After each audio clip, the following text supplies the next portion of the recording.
I'm Lieutenant Colonel Alexa Edmond. I'm 45, and I built my life from a tiny two-bedroom home into a career I earned one salute at a time.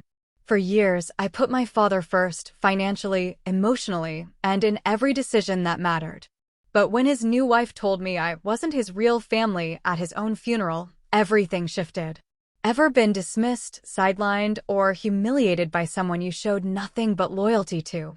If you have, share your story in the comments. Trust me, you're not the only one. Before I walk you through what really happened, tell me where you're watching from. And if you've ever had to stand your ground after someone crossed a line, hit like and subscribe. What came next even I didn't expect. I grew up watching my father tie his boots before dawn. MSGT Raymond Edmond worked rotating shifts at the depot, and some weeks that meant leaving at 0400 hours while frost still clung to the windshield. I'd hear him in the kitchen, quiet and deliberate, pouring coffee into his thermos. He never woke me on purpose, but I always knew when he was there. That sound became my rhythm, the soft click of the front door, the truck engine turning over, the way silence rushed back in after he left. He raised me alone, and he did it without complaint. No drama, no speeches about sacrifice. He just showed up. We ran together in the evenings when his shift allowed, 3 miles through the neighborhood, his breathing steady beside mine. On weekends, we'd work in the garage, oil changes, brake pads, small repairs he'd learned over decades of making things last. He taught me how to use a socket wrench before I learned algebra. We ate dinner late most nights, after he'd showered and changed, and he'd ask about school, about my friends, about what I was reading. He listened the way most people don't, actually taking in what you said, not just waiting for his turn to talk.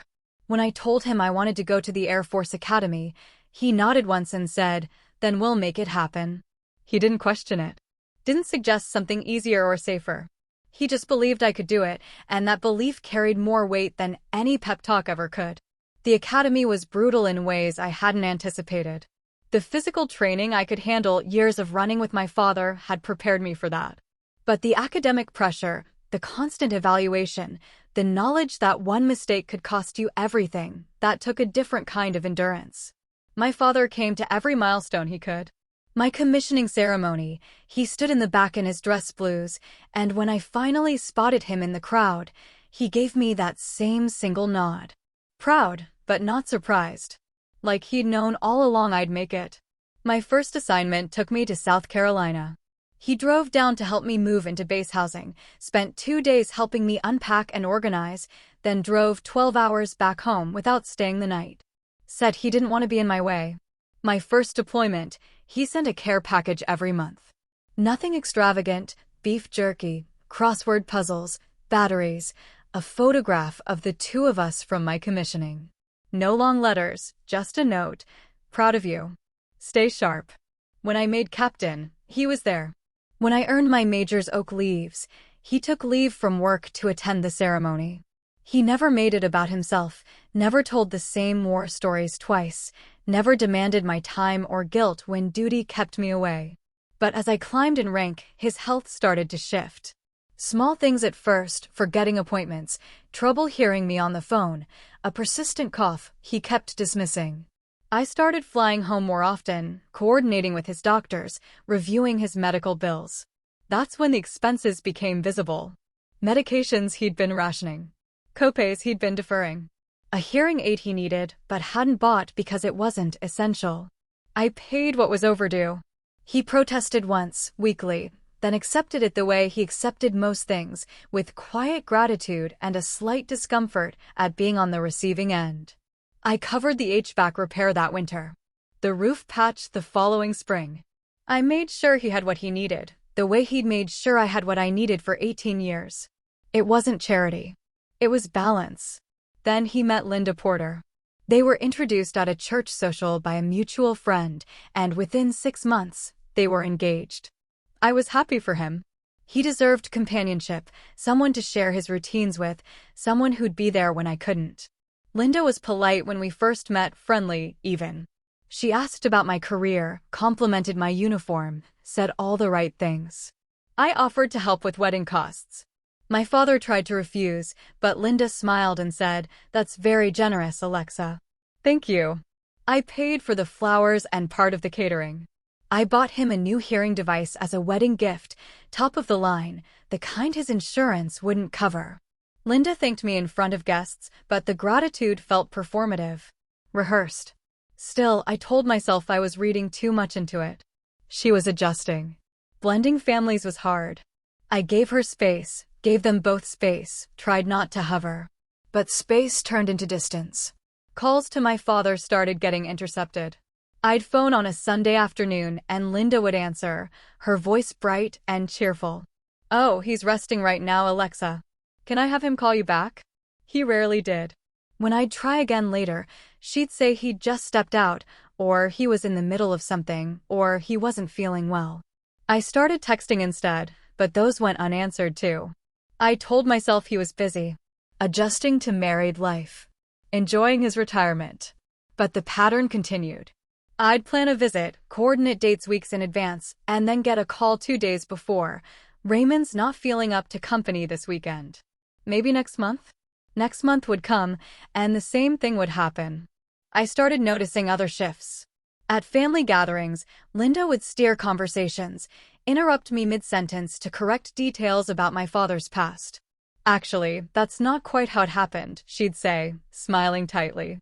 She positioned herself as the authority on his life, the keeper of his stories, even the ones that predated her by decades. I bought him a new recliner after his back surgery. Linda never mentioned it. I sent a care package for his birthday, a photo album I'd put together with pictures from my childhood, my commissioning, our runs together. No acknowledgement. When I asked him about it during a rare phone call, he seemed confused. "What album?" My jaw tightened, but I didn't push. I didn't want to create problems. I wanted him to be happy. As I progressed to lieutenant colonel, my deployments increased. Months overseas, limited communication, long stretches where I couldn't fly home even if I wanted to. But I still tried. I coordinated his medical appointments from 7 time zones away. I made sure his prescriptions were filled. I checked in with his doctors, asked neighbors to look in on him, sent money when I knew things were tight. Linda accepted all of it. But she gave nothing back. No warmth. No acknowledgement. No gratitude. Just a cold, territorial silence that slowly turned into something sharper. The first time Linda cut me off mid-conversation with my father, I thought it was accidental. We were on speakerphone, and I was telling him about a training exercise that had gone sideways in a way he'd appreciate: equipment failure, quick thinking, the kind of story he used to love. Linda's voice cut in. "Raymond, your medication." He paused. "I'll take it in a minute." "Now, please," she said, firmer. The call ended 30 seconds later. The second time, I was telling him about a promotion ceremony I'd attended. Linda interrupted again. "He needs to rest, Alexa. He's had a long day." It was 10 in the morning. I started noticing the pattern. Every call, every visit, every interaction filtered through her. She'd hover in the background, correcting me when I referenced memories she wasn't part of. "Actually, that trip to the coast was in 1992, not 93, she'd say. As if the year mattered. As if she'd been there. She began rewriting narratives. At a neighborhood barbecue, I overheard her telling someone, "Alexa's so busy with her career, she barely visits anymore." Raymond understands, of course. He's proud of her. But it's hard on him. I'd taken leave 3 times that year specifically to be there. I'd rearranged my schedule, delayed a reassignment, flown in on a red-eye just to make his doctor's appointment. But Linda's version was different. In her version, I was absent. Indifferent. Too focused on my career to care. I didn't correct her in public. I didn't want to embarrass my father. But the lie sat heavy in my chest. Later, when I mentioned it to him privately, he seemed surprised. "She said that." He frowned, uncomfortable. I'm sure she didn't mean it that way. But she did. I knew she did.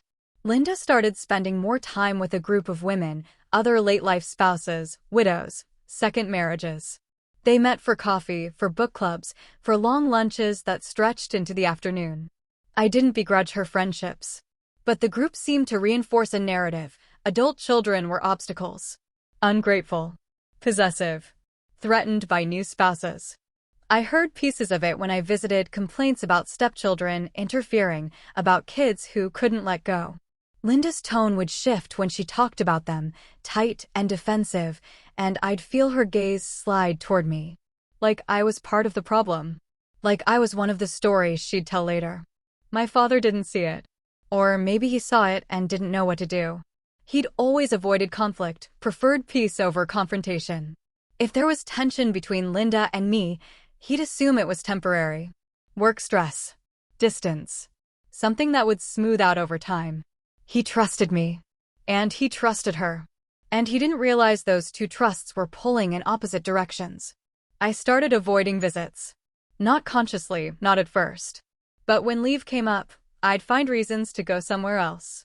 Conferences. Training. Friends I hadn't seen in years. Anything to avoid the tight-lipped politeness, the redirected conversations, the feeling of being tolerated in my own father's home. I told myself I was giving them space. That newlyweds needed time to adjust. That Linda would warm up eventually. But deep down, I knew the truth. She didn't want me there. And the more I stayed away, the more she controlled the narrative. Calls became emails. Emails became texts. Texts became sporadic check-ins that felt obligatory, like items on a list. Hope you're well. Miss you. Talk soon. I missed him. But I didn't know how to reach him anymore. Linda had built a wall, brick by brick, and my father either didn't notice or didn't want to. I thought about confronting her. Sitting her down, asking directly what I'd done to earn this coldness. But every time I imagined that conversation, I saw my father's face, uncomfortable, caught in the middle, forced to choose. And I couldn't do that to him.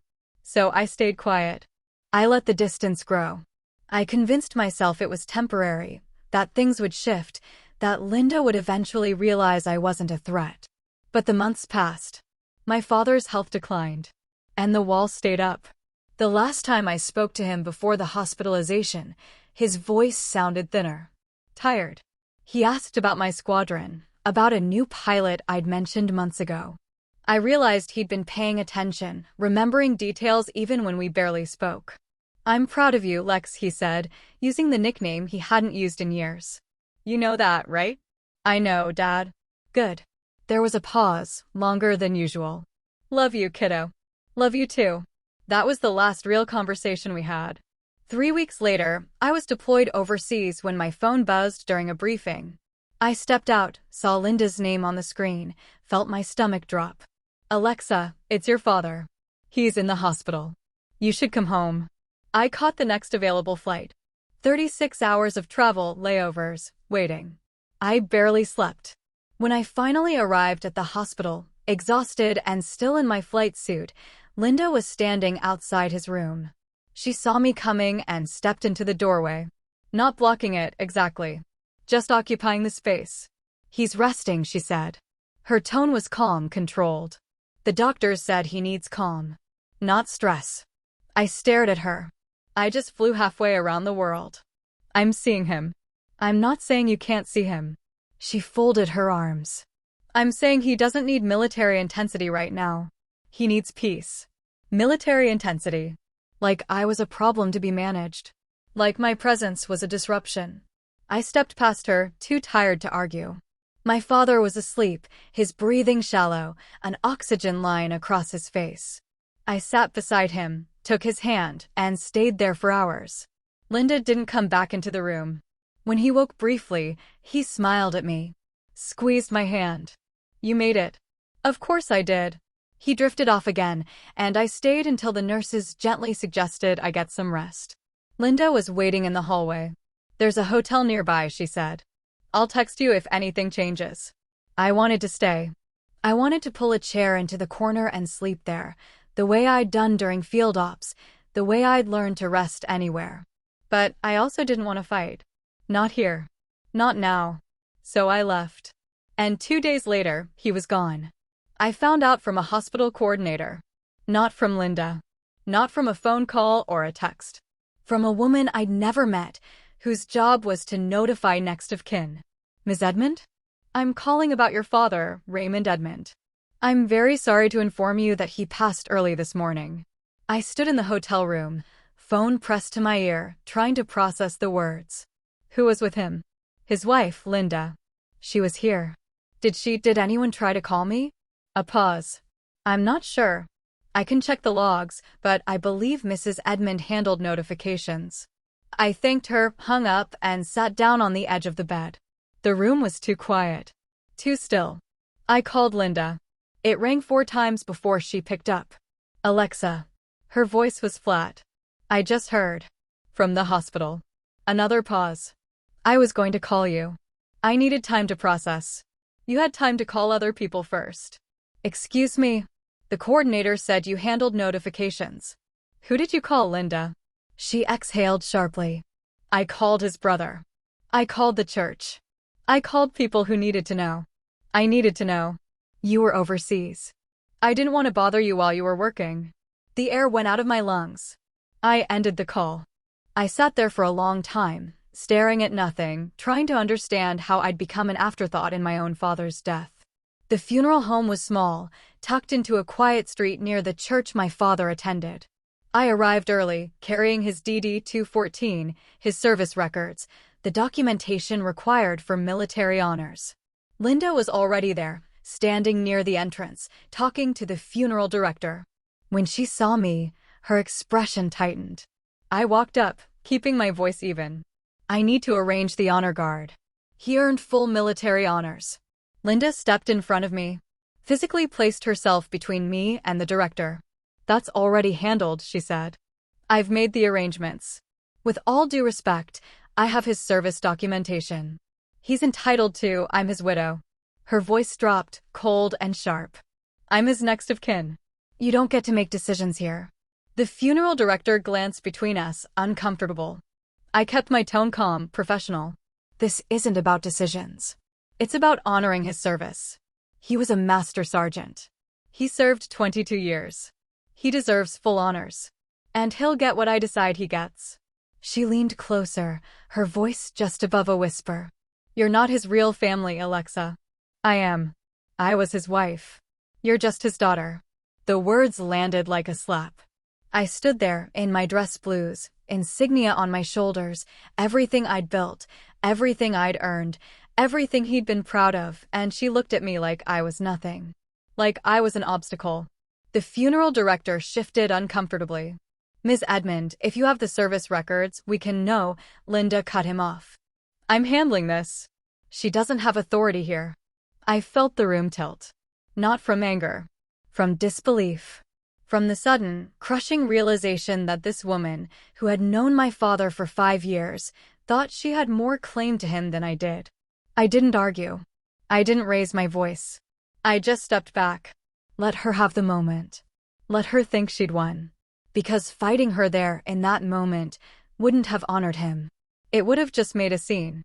And my father hated scenes. I walked out of the funeral home, got into my rental car, and sat in the parking lot for 20 minutes. My hands were shaking. Not from anger. From grief. From the weight of being erased. I pulled out my phone and called the funeral home's main line. A different staff member answered. I explained the situation calmly, provided my father's documentation, referenced the military honors protocol. They said they'd look into it. I thanked them and hung up. Then I sat in the silence, staring at the steering wheel, and let myself feel it. All of it. The loss. The disrespect. The years of biting my tongue, of giving Linda space, of trying to keep the peace. And for what? So she could tell me I wasn't real family? So she could try to erase me from the one moment that mattered most? I thought about my father. About the way he used to look at me when I came home in uniform. The pride in his eyes. The way he'd stand a little straighter, like seeing me reminded him of something good. He saw me. He always saw me. And that's what Linda couldn't take away. No matter what she said. No matter what she tried to control. The bond one had with him was mine. It didn't need her permission. It didn't need her acknowledgement. It just was. I started the car and drove to temporary lodging on base. I didn't go back to the hotel. I didn't want to be near her. I wanted to be somewhere my father would have understood. Somewhere that made sense. I sat in the small base lodging room with his service records spread across the desk. DD-214. Retirement orders. Commendations from Desert Storm. A letter of appreciation from a commanding officer in 1994. I read through them slowly, piece by piece, trying to anchor myself in the facts. Master Sergeant Raymond Edmund. 22 years of service. Honorable discharge. Decorated. Respected. A man who showed up, did his job, and never asked for recognition. Linda could rewrite a lot of things, but she couldn't rewrite this. My phone buzzed. Major Tessa Monroe. We'd served together in South Carolina, stayed close even after our paths diverged. She knew my father. She knew what he meant to me. I heard, she said when I answered. I'm sorry, Lex. Thanks. You okay? I didn't answer right away. Tessa waited. She was good at that. She told me I'm not real family, I finally said. At the funeral home. In front of the director. Said I don't get to make decisions. That I'm just his daughter. Tessa was quiet for a moment. Then, just his daughter. Yeah, the daughter who flew home every chance she got. Who paid his medical bills. Who coordinated his care from overseas. Who gave up leave, delayed assignments, rearranged her entire life to make sure he was okay. Tessa, no, listen. You've been tolerating this woman's disrespect for years. You've let her control the narrative, intercept your calls, shut you out, rewrite history, all because you didn't want to upset him. And now she's trying to erase you from his funeral. I closed my eyes. I just didn't want him caught in the middle. I know. But he's gone now. And you're still letting her control the story. She wasn't wrong. I'd spent years making myself smaller, quieter, less present. All to avoid conflict. All to keep the peace. And it hadn't mattered. Linda still saw me as a threat. Still treated me like an outsider. Still found ways to make me feel like I didn't belong. What do you think I should do? I asked. Honor him, Tessa said simply. The way he deserved. Not the way she's decided is convenient. We talked for another hour. She didn't tell me what to do. She just helped me see what I already knew. I'd been giving Linda power she hadn't earned. I'd been letting her rewrite a story that wasn't hers to tell. And I'd been so focused on not causing problems that I forgot the simplest truth. My father mattered more than her feelings. After we hung up, I sat with that for a long time. I thought about the years I'd spent deployed. The missed holidays. The phone calls cut short. The times I'd flown halfway around the world just to sit beside him for an afternoon. I thought about the way he used to say my name. Lex. Steady. Proud. Like it meant something. I pulled out a box I'd brought from home, small things I'd kept over the years. A photo from my commissioning. A birthday card he'd sent during my first deployment. A challenge coin he'd given me when I made major, engraved with his initials. And a note. I'd almost forgotten about it. He'd written it 2 years ago, after a surgery I'd flown home for. I'd stayed with him for a week, helped him through recovery, made sure he had what he needed. Before I left, he'd slipped a folded piece of paper into my bag. I found it on the plane. It said, proud of you. Always. Dad, 3 words. That's all. But I'd kept it. Carried it with me. Read it on hard days when I needed to remember why I kept going. I read it again now, sitting in that quiet room, and felt something shift. Linda could say whatever she wanted. She could claim authority, rewrite history, try to control the narrative. But she couldn't change this. She couldn't take away what he and I had. And she sure as hell couldn't tell me I wasn't real family. I picked up my phone and called the funeral home again. This time, I asked for the director by name. Sir, this is Lieutenant Colonel Alexa Edmund. I'm calling regarding the arrangements for my father, Master Sergeant Raymond Edmund, retired. I have his DD-214 and service documentation. He's entitled to full military honors, and I intend to make sure he receives them. There was a pause. Then, understood, Colonel. We'll coordinate with the honor guard. Linda called me an hour later. Her voice was tight, controlled, but I could hear the anger underneath. What did you do? I arranged the honors my father earned. I already told you. You told me I'm not real family. You told me I don't have authority. But you're wrong. My voice stayed calm. Steady. He served 22 years. He's entitled to full military honors. That's not up for negotiation. You went behind my back. I followed protocol. That's what he would have wanted. She exhaled sharply. You think you can just override me because you outrank me? This isn't the military, Alexa. This is family.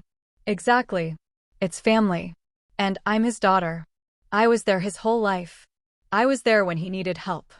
I was there when he was sick. You were there for 5 years, Linda. 5. Don't tell me I'm not real family. The line went quiet. Then she spoke again, her voice colder. You're being selfish. You're making this about you. I'm making it about him. The way it should have been from the start. She hung up. I sat there for a moment, phone still in my hand, and felt the weight of it settle. I wasn't angry. I wasn't vindicated.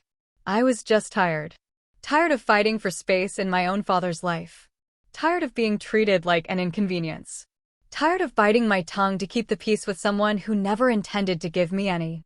But I also felt something else. Clarity. For the first time in years, I'd stopped trying to manage her feelings.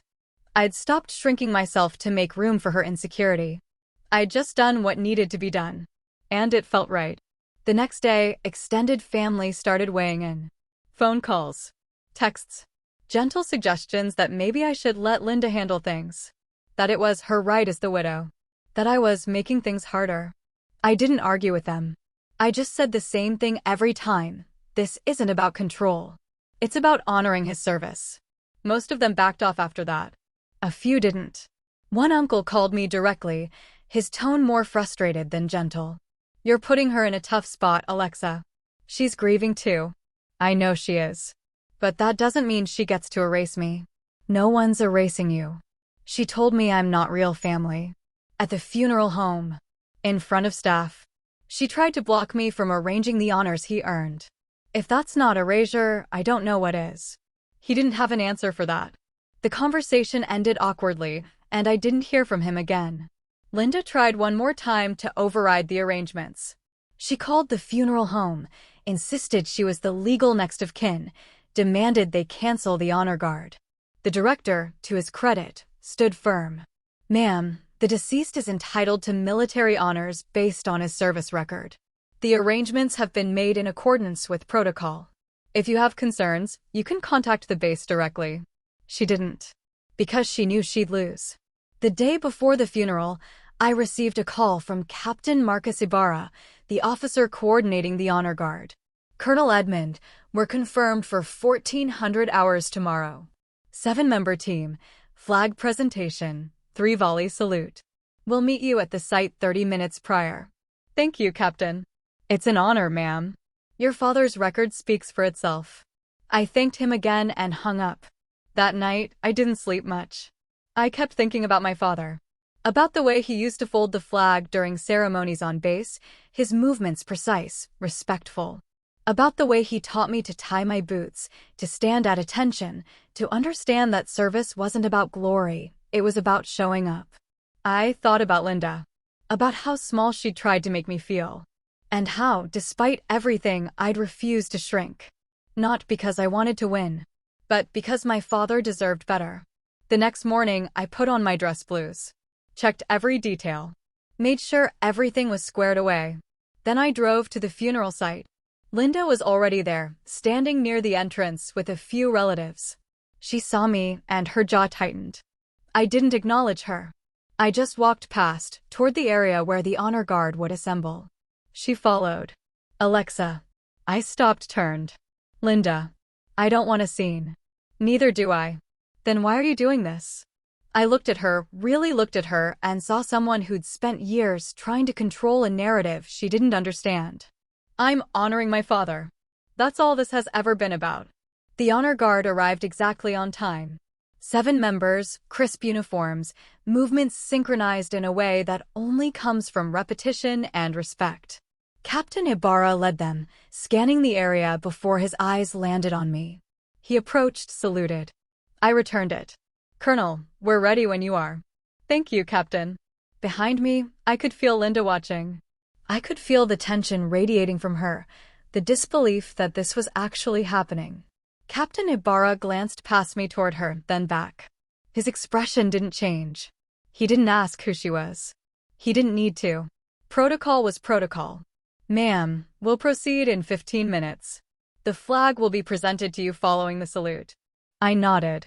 He turned and rejoined his team. Linda stepped forward. Her voice was low, tight. This is humiliating. I kept my eyes on the honor guard. This is respect. You're making a spectacle. I'm following tradition. The same tradition Dad honored for 22 years. She opened her mouth to respond, but someone else approached my Uncle Robert, my father's older brother. He'd been distant through most of this, not taking sides, staying out of it. But now he looked between us, his expression unreadable. Linda, he said quietly. Let it go. She turned to him, incredulous. Let it go. She's taking over, she's doing what Raymond would have wanted. You know that. Linda's face flushed. You don't know what he wanted. I was his wife. I knew him for 5 years, Robert said, not unkindly. Alexa knew him her whole life. She was there when he raised her alone. She was there when he got sick. She's been there through all of it. This isn't about you, Linda. It never was. The words hung in the air. Linda looked at me, then at Robert, then back at the honor guard assembling near the grave site. For a moment, I thought she might argue. Might push back one more time. But she didn't. She just turned and walked toward the seating area, her shoulders tight, her movements stiff. I exhaled slowly. Robert glanced at me. You okay? Yeah. He nodded once, the same nod my father used to give, and followed her. I stood there alone for a moment, watching the honor guard move into position. Watching them prepare to honor a man who'd never asked for recognition, but had earned every bit of it. The ceremony began at 1400 hours. The honor guard stood at attention, rifles raised. The volleys cracked through the air, sharp and precise, 3 times. The sound echoed across the cemetery, and I felt it in my chest, each one a punctuation mark, a finality I wasn't ready for. Then the flag folding. Slow, deliberate. Each fold exact.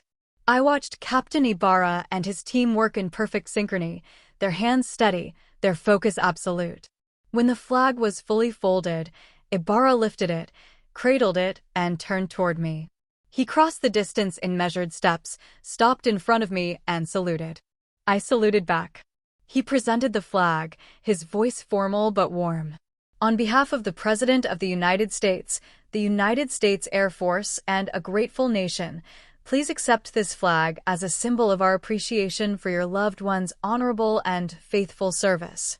I took the flag, felt the weight of it, the fabric tight and smooth under my hands. Thank you, I said quietly. He nodded, stepped back, saluted again. I returned it. The honor guard held their formation for another moment, then turned in unison and marched off. The ceremony was over. I stood there holding the flag, feeling the silence settle back in. Around me, people began to move, relatives, friends, people I barely knew. But I didn't move. I just stood there, looking at the casket, at the flowers, at the small sign with my father's name and rank. Master Sergeant Raymond Edmond. U.S. Air Force. Retired. Someone touched my shoulder. I turned. It was Linda. Her face was streaked with tears, her makeup smudged. She looked at the flag in my hands, then at me. Her voice broke. She tried again. I didn't understand. I didn't say anything. I thought, she shook her head, struggling. I thought you were trying to take him from me. I thought you didn't care. That you were too busy. Too focused on your career. I didn't see, she stopped, wiping at her face. I didn't see what you'd been doing. What you'd always done. I just saw someone who wasn't there. And I resented you for it. I looked at her. Saw the regret. Saw the shame. Saw someone who'd convinced herself of a story that wasn't true. He loved you, I said finally. He wouldn't have married you if he didn't. But he loved me too. And you tried to erase that. She nodded, tears streaming. I know. I know I did. And I'm sorry. I didn't respond. Because sorry didn't undo years of coldness. Sorry didn't undo being shut out, intercepted, rewritten. Sorry didn't bring my father back or give me the time with him that she'd stolen. But I also knew my father wouldn't have wanted me to hold on to anger. He'd spent his whole life avoiding unnecessary conflict, choosing peace when he could. So I nodded. Once. acknowledging her words without forgiving them. "I need some time," I said. She nodded, stepped back, and walked away. I stayed by the grave for a while longer. Alone. Holding the flag. Letting the grief finally land. The weeks after the funeral passed in a strange blur. I returned to duty, fell back into the rhythm of early mornings and long days. PT at 05:30. Briefings. Evaluations. Squadron meetings. The structure helped. It always had. But underneath it, the grief sat heavy. Not loud. Not dramatic. Just there. A constant weight that didn't ease. I thought about my father constantly. Small moments, mostly. The way he used to check the air pressure in my tires before I drove anywhere. The way he'd hand me a bottle of water after a run without saying anything. The way he'd nod when I told him something I was proud of, like words weren't necessary. Linda sent an email 2 weeks after the funeral. Long, meandering. Full of explanations and justifications and apologies that felt rehearsed. She said she'd been insecure. That she'd felt threatened. That she hadn't known how to share him. She said she understood now. That she wished she'd done things differently. There was no acknowledgement of the years of coldness. No real accountability for the harm she'd caused. Just a vague, self-focused reflection that positioned her as the victim of her own insecurity. I read it once. Then I replied, "Linda, I appreciate you reaching out. I honored Dad's service because it was the right thing to do. The rest is yours to manage. Take care." I didn't hear from her again. Part of me wondered if I should have said more. Should have pushed back, demanded accountability, made her sit with what she'd done. But I didn't have the energy. And more than that, I didn't see the point. She'd spent years trying to control a narrative. Trying to position herself as the center of my father's life, the authority on who he was and what he deserved. And in the end, she'd lost that control. Not because I fought her, but because the truth didn't need her permission. My father's service was documented. His legacy was clear. And no amount of rewriting could change that. I started rebuilding in small ways. I went for runs again, longer ones, the kind my father and I used to do. I reorganized my quarters, got rid of clutter I'd been holding onto for no reason. I started sleeping better. The tension I'd been carrying for years, the constant low-level stress of managing Linda's resentment, began to ease. I reconnected with people I'd lost touch with. Called my cousin Janet, who I hadn't spoken to in months. She'd been at the funeral, had seen the whole thing with Linda, and didn't mince words. "I'm glad you stood your ground," she said. She was out of line. Everyone saw it.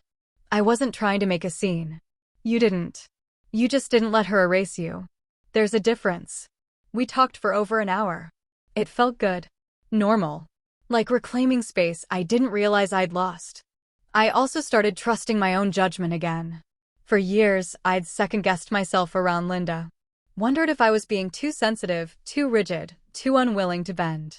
But looking back now, I could see it clearly. I hadn't been the problem. I'd been reacting to someone who wanted control more than connection. And I'd spent years trying to accommodate that, trying to smooth things over, trying to make it work. I was done accommodating. Tessa called one evening, checking in. "How are you holding up?" "Better," I said. And I meant it. "Good. You deserve better than what she put you through." "I know." There was a pause. Then Tessa said, "You didn't just honor your dad, Lex. You honored yourself. That matters." I hadn't thought about it that way. But she was right. For the first time in years, I'd stopped shrinking. Stopped managing someone else's insecurity. Stopped letting someone rewrite my place in my own family. I'd just stood firm. And it had been enough. One evening, a few weeks later, I found myself rereading my father's note. The one he'd slipped into my bag years ago. "Proud of you. Always." 3 words. That's all he ever needed to say. Because he didn't need to justify it, or explain it, or defend it. He just felt it. And he made sure I knew. That's what Linda never understood. Love doesn't need control. It doesn't need to erase other people to exist. It just is. I folded the note carefully and put it back in the box. Then I sat there, quiet, letting myself feel the full weight of losing him. Not the anger. Not the fight with Linda. Just the loss. The absence of someone who'd been there my whole life. It hurt. It still hurts. But I also felt something else. Gratitude. For the years we had. For the bond we built. For the way he saw me, believed in me, stood beside me without hesitation. And for the fact that, in the end, I'd honored that bond. Not perfectly. Not without conflict. But honestly. The way he would have wanted. Months passed. The grief didn't disappear, but it changed shape. Became something I carried instead of something that carried me. I returned fully to my duties. My squadron needed leadership, and I gave it. Evaluations. Training. Mentorship. I threw myself into the work, not to avoid the grief, but because the work mattered. Because showing up mattered. One afternoon, I was asked to speak at a commissioning ceremony. Newly minted second lieutenants, fresh out of the academy, eager and terrified in equal measure. I stood at the podium, looking out at them, and saw myself 20 years ago. I talked about service, about discipline, about the weight of responsibility and the privilege of leadership. And then I said something I hadn't planned. Some of you are here because of someone who believed in you. A parent, a mentor, a friend. Someone who saw something in you and helped you build it. Honor that. Don't take it for granted. And when the time comes, be that person for someone else. After the ceremony, a young lieutenant approached me. She saluted, and I returned it. "Ma'am, thank you for what you said. My dad, he's retired Air Force. He's why I'm here." I nodded. "Then make him proud." "I will." She hesitated, then added, "He's sick." I almost didn't go through with the academy because I wanted to stay close. But he told me to go. Said he'd be fine. I looked at her. Saw the worry. Saw the guilt. "Stay in touch with him," I said. "As much as you can. Don't let distance become silence. And don't let anyone tell you your career makes you less present. If you're showing up, you're showing up. That's what matters." She nodded, eyes bright. "Thank you, ma'am." She saluted again and walked away. I stood there for a moment, watching her go, and felt my father's presence like a hand on my shoulder. Steady. Proud. That night, I went for a run. The same route I used to do with him, 3 miles, steady pace, no music. Just the sound of my breathing and my feet hitting the pavement. I thought about him the whole time. About the mornings he'd wake me up before dawn.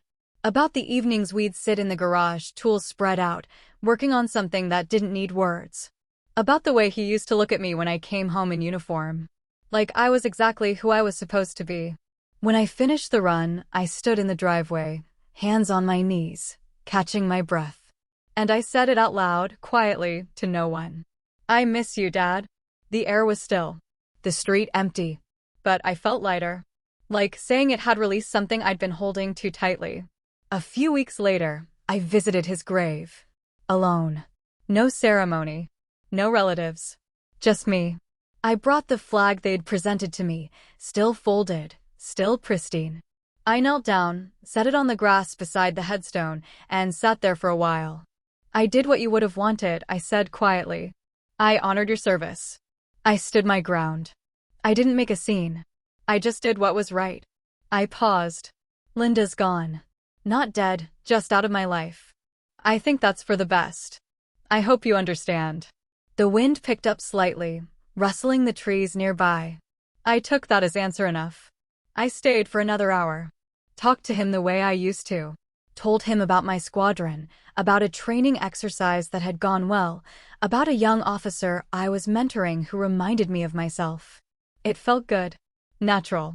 Like he was still listening. When I finally stood to leave, I placed my hand on the headstone. "Love you, Dad." Then I walked back to my car, folded flag in hand, and drove home. Life didn't feel complete. It didn't feel resolved. But it felt manageable. And that was enough. A year later, I found myself in a woodworking class. It was something I'd thought about for years, but never made time for. My father used to work with wood, small projects mostly. Shelves. Birdhouses. A table he'd built for my first apartment.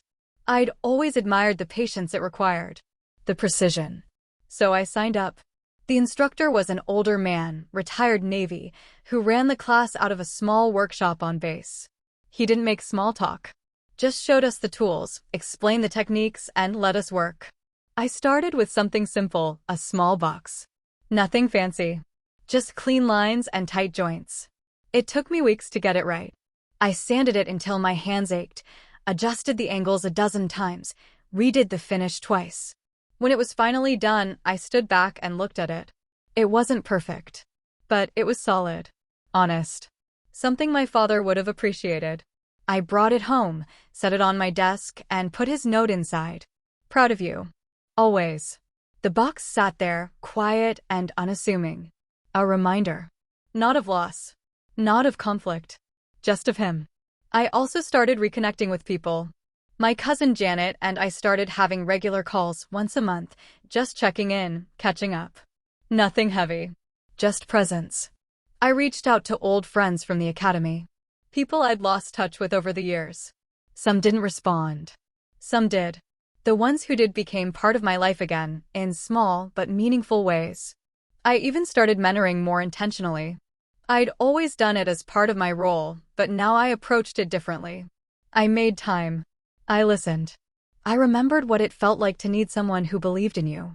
One of my junior officers, a young captain named Dana Ruiz, came to me one day looking stressed.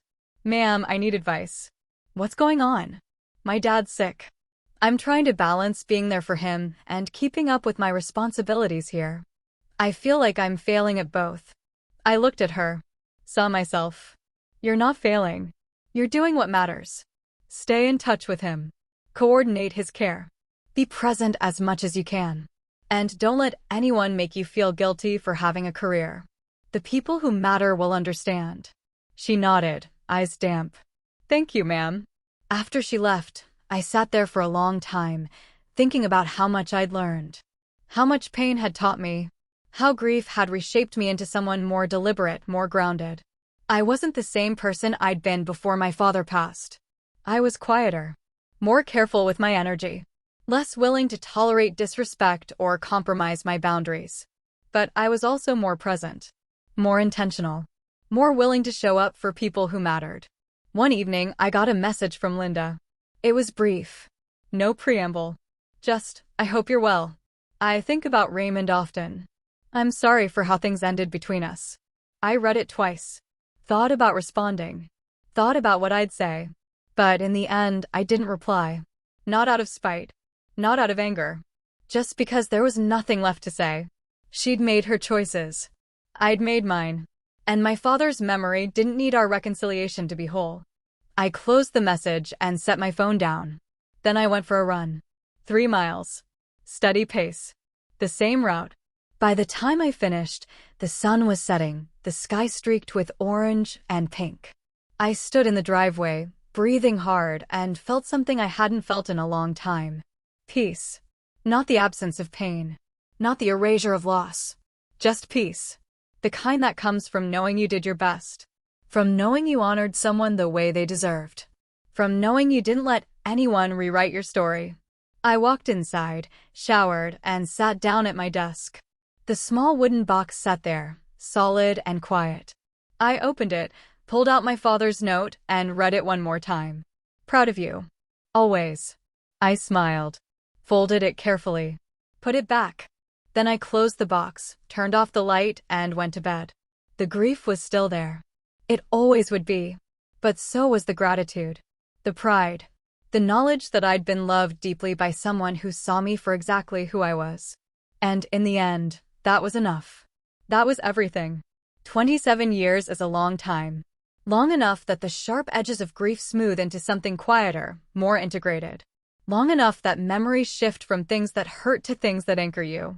I'm 72 now. Retired for the past 5 years, living in a small house near Colorado Springs with a view of the mountains and a workshop in the garage that smells like sawdust and varnish. The uniform hangs in my closet, dress blues, perfectly pressed, ribbons aligned, but I haven't worn it in months. Don't need to anymore. The transition to civilian life was harder than I expected. Not because I missed the authority or the structure, though I did. But because for so long, my identity had been built around service. Around showing up. Around leading. Without that framework, I had to figure out who I was when no one was saluting, when no briefings needed my attention, when the only person depending on me was myself. It took time. A lot of time. I filled the first year with projects, built a bookshelf, refinished the dining table, started a garden that mostly died because I traveled too much to maintain it. I visited places I'd always meant to see: national parks, historical sites, a cousin's cabin in Montana. I tried to stay busy, to keep moving, because stillness felt dangerous. But eventually, the stillness caught up. And I had to sit with it. That's when I started really processing everything. Not just my father's death, though that was part of it, but the years that came after. The choices I made, the boundaries I set, the people I let go of, and the ones I held close. Linda crossed my mind occasionally in those early years. I'd wonder how she was doing, whether she'd found peace, whether she ever thought about that day at the funeral home. I never reached out, never felt the need to. But I didn't carry anger anymore either. Just a kind of distant neutrality, like thinking about someone you used to work with, but never really knew. Then, about 15 years after my father's death, I got a call from my cousin Janet. "Lex, I thought you should know. Linda passed away." I was standing in my kitchen, midway through making coffee. The words took a moment to register. What happened? Heart attack. Quick, apparently. She was living in Arizona.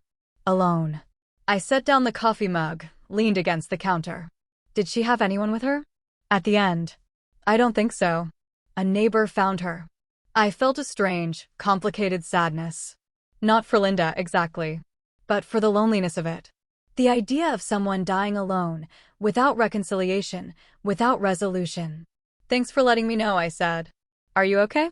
"Yeah, I think so." We talked a bit longer, then hung up. I stood in the kitchen for a while after that, thinking about Linda.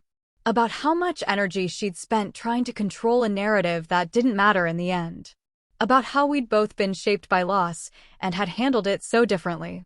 I thought about reaching out to someone, her family, if she had any, but realized I didn't know who that would be. We'd never been close enough for me to know her world. So I just let it sit, acknowledged it, and moved on. The years continued. I took up teaching part-time, nothing formal. A local community college asked if I'd guest lecture on leadership and military history. I said yes, figuring it would keep me sharp, give me a reason to leave the house. I loved it more than I expected. The students were diverse, some veterans, some young people exploring options, some retirees looking for intellectual stimulation. They asked good questions, challenged me, made me think about things I'd taken for granted. One semester, a student asked me about sacrifice, about whether a military career was worth what you gave up. I thought about it for a long moment before answering. "It depends on what you value," I said finally. I miss things. Holidays. Relationships. A version of life that might have been quieter, easier. But I also gained things: purpose, discipline, a bond with people who understood what it meant to serve. There's no clean answer. You just have to decide what trade-offs you can live with. The student nodded, but I could see the question lingering in their eyes. The unspoken follow-up: "But do you regret it?" I didn't answer that part. Because the truth was complicated. I didn't regret my career. I was proud of what I'd built, the people I'd led, the missions I'd been part of. But I also carried the weight of what I'd missed. The years I couldn't get back. The relationships that frayed under the strain of distance and deployment. My father understood that trade-off. He'd lived it himself. And he never made me feel guilty for choosing the same path. That's what I held on to. Not the absence of regret, but the presence of pride. His and mine. Around year 20 after his death, I started a tradition. Every year on the anniversary, I'd visit his grave. Bring flowers, nothing elaborate, just something simple. I'd sit there for an hour, sometimes longer, and talk to him the way I used to.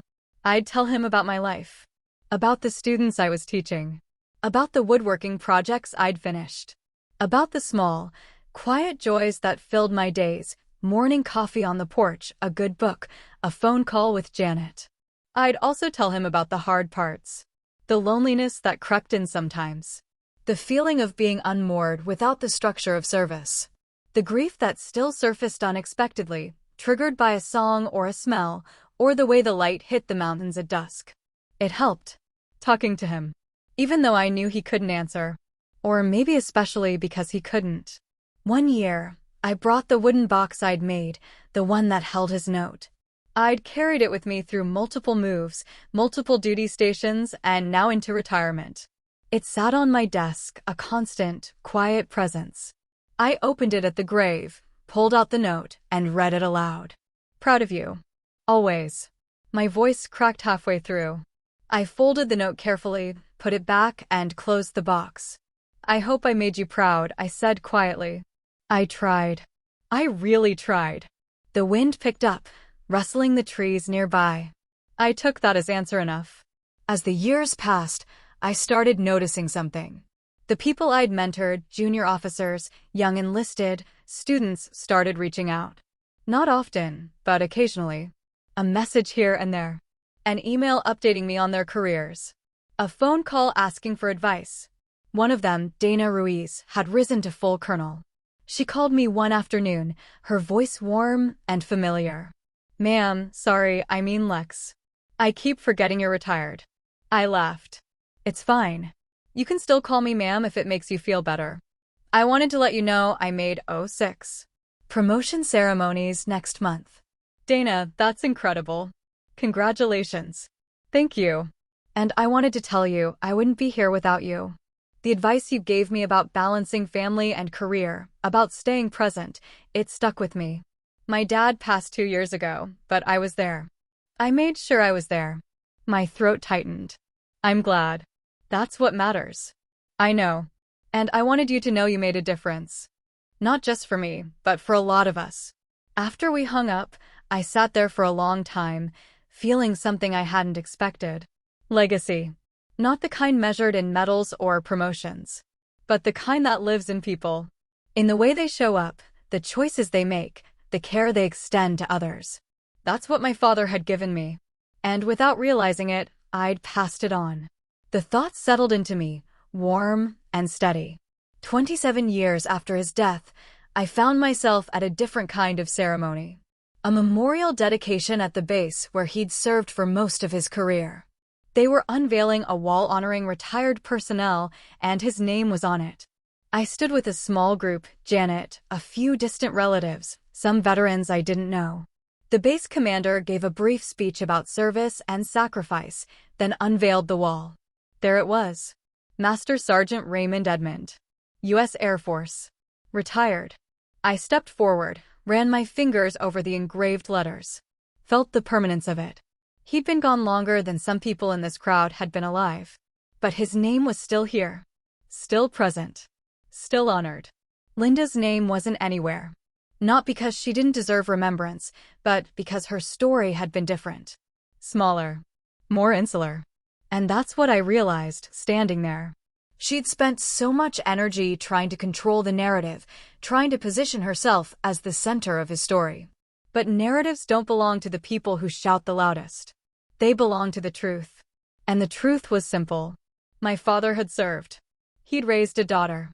He'd shown up, quietly and consistently, for 22 years in uniform and 27 more after. That was his legacy. Not Linda's version. Not anyone's version. Just the truth. After the ceremony, a young airman approached me. She looked nervous, like she wasn't sure if she should be talking to me. Excuse me, ma'am. Are you Lieutenant Colonel Edmond? Retired, yes. My instructor mentioned you. Said you taught leadership at the college. I just wanted to say, I'm following in my mom's footsteps. She was Air Force too. And I'm trying to figure out how to balance it all. Career, family, taking care of people. It's hard. I looked at her. Saw myself. Saw Dana. Saw every young person who'd ever stood at that crossroads. It is hard, I said. But you don't have to get it perfect. You just have to show up. Be present when it matters. And don't let anyone make you feel guilty for having ambition. She nodded. Thank you, ma'am. She walked away, and I watched her go. Watched her join a group of other young airmen, laughing about something, their faces bright with possibility. I thought about my father. About how he used to watch me walk away after visits, standing in the driveway until I drove out of sight. I thought about the note he'd written. The one I still carried. Proud of you. Always. And I thought about how pride doesn't end with death. It lives on.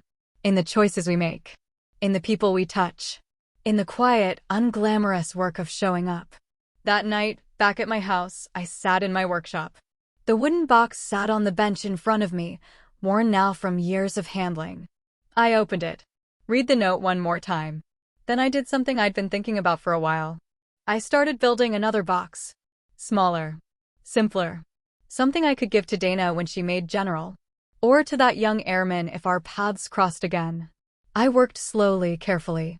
Measured twice, cut once. Sanded until the wood was smooth under my hands. It took me weeks. But I didn't rush. Because some things can't be rushed. Some things require patience. Precision. Presence. When it was finished, I held it up to the light. Examined the joints. The finish. The way it fit together. It wasn't perfect. But it was solid. Honest. Something my father would have appreciated. I set it on the shelf next to the first box. 2 boxes. 2 generations. A legacy built not on words, but on presence. I thought about Linda again. About how different things might have been if she'd understood that. But I didn't linger on it. There was no bitterness left. No anger. Just a quiet acceptance of how things had unfolded. She'd made her choices. I'd made mine. And in the end, the only thing that mattered was the truth. I turned off the workshop light and walked back into the house. The evening stretched ahead: dinner, a book, maybe a call with Janet. Simple things. Quiet things. The kind of things my father valued. I poured a glass of water, sat down at the kitchen table, and looked out at the mountains. The sun was setting, painting the sky in shades of orange and pink. It was beautiful. Peaceful. And I realized something. I was happy. Not in a loud, dramatic way. Not in a way that erased the grief or the loss or the years of struggle. But in a quiet, steady way. The kind of happiness that comes from knowing you've lived honestly. That you've honored the people who mattered. That you've left something behind. I raised my glass toward the window. Toward the sunset. Toward wherever my father was. Proud of you too, Dad, I said quietly. The words hung in the air for a moment. Then I took a sip of water, set the glass down, and sat there in the stillness. Content. At peace. Exactly where I was supposed to be. That's how it all unfolded, the moment I stopped letting someone else decide my place in my own family. Have you ever had to draw a hard line with someone who tried to overwrite your worth? Have you ever walked away from a relationship, family or not, because the respect just wasn't there? Tell me your story in the comments. I read every one. And if this resonated with you, hit like, subscribe, and share this with someone who needs a reminder. Your boundaries are valid, and your voice matters.